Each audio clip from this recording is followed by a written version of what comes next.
आजको दुनियाँ मतलबी दुनियाँ भन्छ नि, के हो तपाईँलाई सत्य लाग्छ?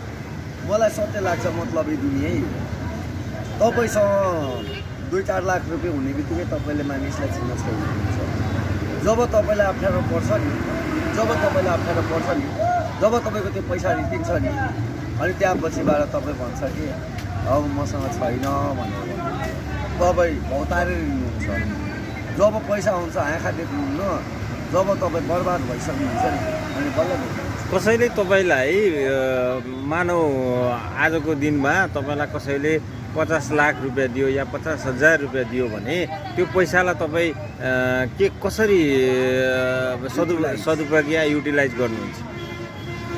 अब कुनै पनि दाताले दिँदाखेरि सो इच्छाले दिएको धनराशिलाई त्यतिखेरै भन्नुपर्ने हुन्छ, म यो कामको लागि तपाईँलाई यो पैसा दिँदैछु है, र म त्यही कामको लागि युटिलाइज गर्छु र रह्यो मेरो पैसा। नै रहस्यमय रह्यो र तपाईँलाई कसैले दियो भने तपाईँ चाहिँ के गर्नुहुन्छ त्यो पैसालाई? त्यो पैसालाई रहस्यमय मलाई कोहीले पैसा दियो तपाईँको हो भनेर दिइसकेपछि त्यो म आफ्नो तरिकाले युटिलाइज गर्छु, त्यो मेरो तरिका हो। यसमा तपाईँले त आफ्नो व्यक्तिगत नै तपाईँले इगो राख्नुभयो, तपाईँले सामाजिक सेवा गर्छु त भन्नु भएन नि, किन? अब म भन्छु केदारनाथमा पनि के तपाईँ इन्डियाको केदारनाथ पुग्नु भएको छ? म भर्खर आएको 3 दिन भयो, 4 दिन भयो।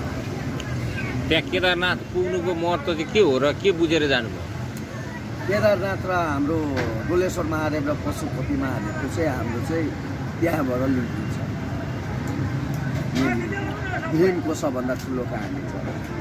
जब भीम हजारौँ हात्तीको बल पाइसकेपछि भीम सोच्यो म सबभन्दा दुनियाँको शक्तिशाली हुँ, र शिवजी तपस्यामा लिन हुनुहुन्थ्यो। अनि त्यतिखेर चाहिँ भीमले पक्रिन जाँदाखेरि चाहिँ यो पछाडिको भाग मात्रै पक्रियो, अनि त्यहाँबाट स्वयं निक्लिदिनु भयो कि नेपालमा। अनि बाबाहरूको पनि एउटा निकै ठुलो ग्रुप छ भनेर भनिन्छ र देखिन्छ पनि। त्यो बाबाहरूको तपाईँहरूको यो इन्टरकनेक्ट कतिको छ, इन्डियाको बाबाहरू र नेपालको बाबाहरू?